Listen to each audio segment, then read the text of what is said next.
আমার সকল বন্ধুকে রিঙ্কিস ব্লগে স্বাগত জানিয়ে আজকের ভিডিওটা শুরু করছি।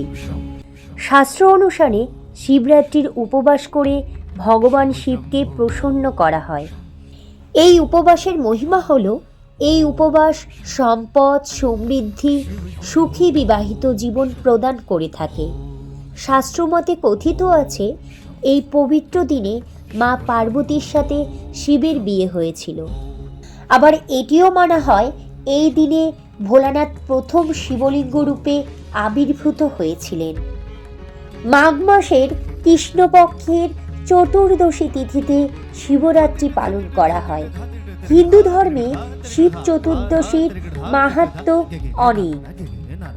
এই বছর বাংলার 24শে ফাল্গুন 1430 এবং ইংরাজির 8ই মার্চ 2024 শুক্রবার শ্রী শিবরাত্রি ব্রত ও পূজা। শিব চতুর্দশী শ্রী শিবরাত্রি ব্রত উপবাস। চতুর্দশী তিথি শুরু হবে 8ই মার্চ শুক্রবার রাত 8টার পর থেকে এবং চতুর্দশী তিথি সমাপ্ত হবে 9ই মার্চ সন্ধে 5:43 শাস্ত্রমতে এই কালেই শিবের পুজো করা উচিত। এই কারণে 8ই মার্চ মহাশিবরাত্রি পালিত হবে। শিবরাত্রির দিন যে 4 প্রহরে পুজো করা হয় তার সময়সূচি: প্রথম প্রহর শুরু হবে 8ই মার্চ সন্ধে 6:25 থেকে রাত্রি 9:24 পর্যন্ত থাকছে প্রথম প্রহর।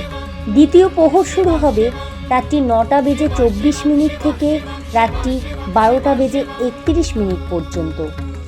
তৃতীয় প্রহর শুরু হচ্ছে 9ই মার্চ রাত্রি 12:31 থেকে ভোররাত্রি 3:34 পর্যন্ত।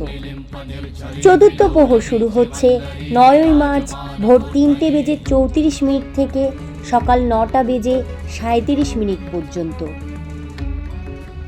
এবার আমরা জেনে নেব শিবরাত্রি পুজোর কী কী উপকরণ লাগে। গঙ্গা মাটি অথবা শুদ্ধ মাটি, বিল্বপত্র, গঙ্গাজল, ফুল, দুগ্ধ, ঘৃত, দহি এবং মধু ও কলা। এছাড়াও লাগে বেল, ডাবের জল, গঙ্গাজল প্রভৃতি।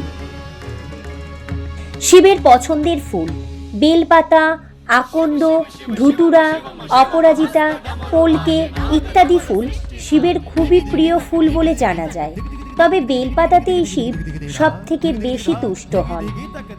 তাই অবশ্যই শিবরাত্রির দিন শিবকে বেলপাতা অর্পণ করবেন এবং মনে রাখবেন সেই বেলপাতা যেন নিখুঁত হয়। এবার আমরা জেনে নেব শিবরাত্রির নিয়ম।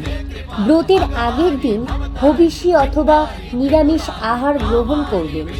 রাত্রিতে বিছানায় না শুয়ে নিচে কম্বলের ওপর শুতে হবে। ব্রতের দিন উপবাস থেকে গঙ্গা মাটি দিয়ে শিবলিঙ্গ তৈরি করে তাতে পুজো করলে ভালো ফল পাওয়া যায়।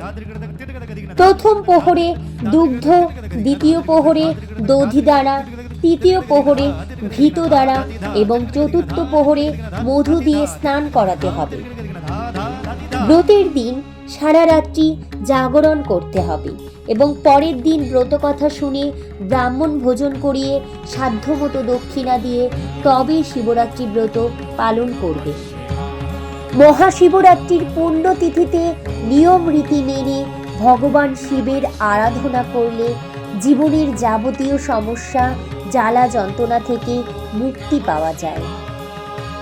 এই ব্রত নারী পুরুষ, বিবাহিত অবিবাহিত সকলেই করতে পারবেন।